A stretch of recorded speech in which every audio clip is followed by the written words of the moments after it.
Mukunda jewellers first ever factory outlet లో నక్షి Mela October 25 నుంచి 2 November వరకు ఎలాంటి నక్షి ఆర్నమెంట్స్ పైన ఫ్లాట్ 9.99% VA మాత్రమే. ఈ ఆఫర్ అన్ని బ్రాంచెస్ కి వర్తిస్తుంది. ఇది బస్సు కాదు, శకలాలు. నిత్యము వేలాది మంది ప్రయాణిస్తూ ఉంటారు ఈ ఆర్టీసీ బస్సులో. నిన్న తాండూరు మీర్జాగూడలో ఎగ్జాక్ట్గా 6:45 సమయంలో ఎదురుగా వస్తున్నటువంటి టిప్పర్ ఢీ కొట్టడంతో ఒక్కసారిగా ప్రయాణికులంతా కూడా ముందుకు పడిపోయారు. ఆ తర్వాత అందులో కంకర పోవడం వల్ల ముందున్నటువంటి ప్రయాణికులంతా కూడా కంకర్లో ఇరుక్కుపోయి అరుపులు కేకలు వేసినా ఎవ్వరూ కాపాడే వాళ్ళు లేక బిక్కుమంటూ ఎవరైనా వస్తారేమో కాపాడుతారేమో అని ఆశతో ఎదురు చూశారు. బస్సు ఫ్రంట్ సైడ్ భాగమంతా నుజ్జు అయిపోయింది.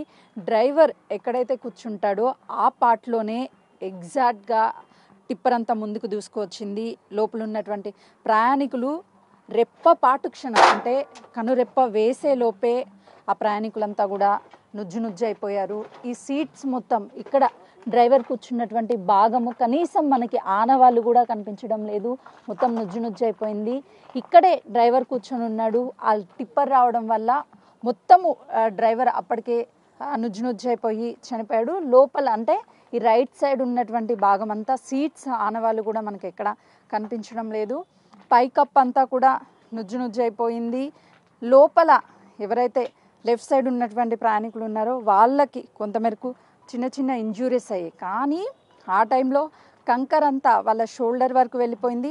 వాళ్ళు ఆ కంకర్ని చేతులతో అంటే ఇక్కడ కూర్చున్నప్పుడు సీట్ ఈ హైట్ ఉంటుంది, వాళ్ళు సీట్ మీద కూర్చున్నప్పుడు ఇంత హైట్ వరకు ఉంటుంది. ఇక్కడ వరకు కంకర పోయింది అని అంటే ఆ చేతులు కూడా కనీసం మనం కింద నుంచి కంకర తీయాలి అంటే 2 చేతుల నుంచి తీసినా కూడా ఆ లోపల అవయవాలంతా కూడా ఆ ప్రెజర్కి దెబ్బతింటాయి. వాళ్ళు విపరీతంగా కేకలు వేశారు, ఎవరైనా కాపాడతారేమో అని చెప్పేసి.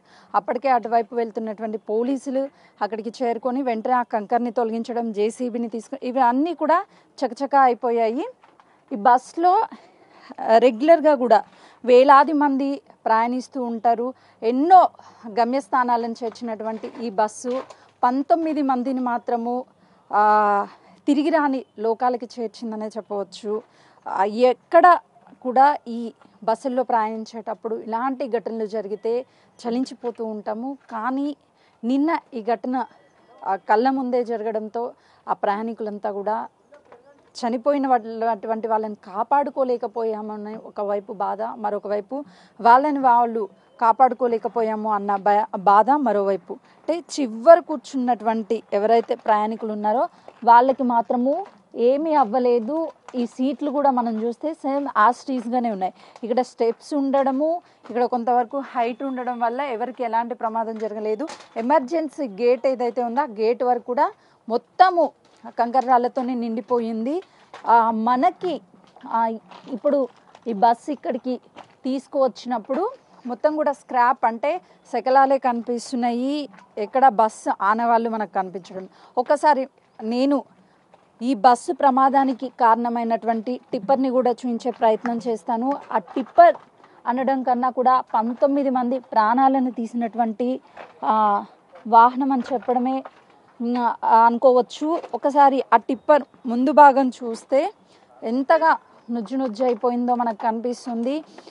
అది ఎంత ఓవర్ స్పీడ్ వచ్చుంటే బస్సు ఇంత ప్రమాదం జరిగి ఉండేదో కూడా అర్థమవుతుంది. ఇది విజువల్స్లో చూస్తే ఒక్కసారిగా ఫ్రంట్ సైడ్ అంటే డ్రైవర్ కూర్చున్నటువంటి పార్ట్ అంతా కూడా నుజ్జు అయిపోయింది. డ్రైవర్ అక్కడికక్కడే మృతి చెందాడు. ఈ లారీ చాలా టన్నుల బరువు ఉంటుంది. ఇంత పెద్ద వాహనము స్పీడ్ వచ్చినప్పుడు ఎదురుగా ఎలాంటి వాహనాలు వచ్చినా సరే ఢీ కొడితే ప్రమాదమే జరుగుతుంది. వెనుక వైపు ఎక్కడా కూడా ఈ టిప్పర్ డ్యామేజ్ అవ్వలేదు. ఫ్రంట్ సైడ్ మాత్రమే నుజ్జు అయిపోయింది అని అంటే బస్సు ఫ్రంట్ సైడు, ఇది ఫ్రంట్ సైడ్ రెండు పక్కన పెట్టి చూస్తే ఒకవైపు మృత్యుకి కారణమైనటువంటి టిప్పర్ కనిపిస్తుంది, మరోవైపు 19 మంది కుటుంబాల్లో చీకటి నింపినటువంటి ఆ టిప్పర్ అని చెప్పవచ్చు. 19 మంది కుటుంబాలు రోడ్డును పడ్డాయి ఇదే బస్సులో ప్రయాణిస్తూ. కానీ ఆర్టీసీ బస్ ప్రయాణం చాలా సురక్షితం అని చెప్తూ ఉంటారు. కానీ నిన్న జరిగినటువంటి ఘటనతో మనం స్పీడ్గా వెళ్ళినా ఎదుటి వాళ్ళు స్పీడ్గా వచ్చినా ప్రమాదం ఖచ్చితంగా జరుగుతుంది. అందుకే ప్రయాణించేటప్పుడు స్పీడ్ లిమిట్ ఎంత ఉంది, ఆ దారులు ఏ విధంగా ఉన్నాయి, వీటన్నిటిని పరిశీలించుకొని చాలా ప్రయాణికులని దృష్టిలో ఉంచుకొని బస్సులను కానీ లేకపోతే వాహనాలను కానీ నడిపితే ఇలాంటి ప్రమాదం జరగదు అని చెప్తున్నారు. నిజంగా ఈ రెండు పక్క పక్కన పెడితే మనకి ఆ 19 మంది చివరి క్షణంలో ప్రాణాలు కాపాడుకోవడానికి ఎంతగా వాళ్ళు ప్రయత్నం చేశారో, వాళ్ళ ఏడుపులు, ఆర్తనాదానాలు ఇవన్నీ కూడా మనకి కళ్ళకు కట్టినట్టు చెవులకు వినిపించేలా ఈ రెండు వాహనాలు చూస్తే మనకు అర్థమవుతుంది. ఈ విధంగా తుక్కుగా అయిపోయాయి అని అంటే ఇక అందులో ఉన్నటువంటి ఆ మనుషులు అంటే ప్రయాణికులు ఏ విధంగా అయిపోయి ఉంటారో కూడా మనకు అర్థమవుతుంది. ఇలాంటి ఘటనలు జరగకుండా ఉండాలి అంటే ప్రతి ఒక్కరూ కూడా పెద్ద కొటేషన్స్ రాస్తూ ఉంటాము వాహనాల మీద, వేగం కన్నా ప్రాణం మిన్నానని చెప్పేసి. ఇలాంటివి పాటిస్తే ఇలాంటి ఘటనలు జరగవనే చెప్పవచ్చు. కెమెరామెన్ సంతోష్తో సుజాత, చెవెళ్ళ పోలీస్ స్టేషన్.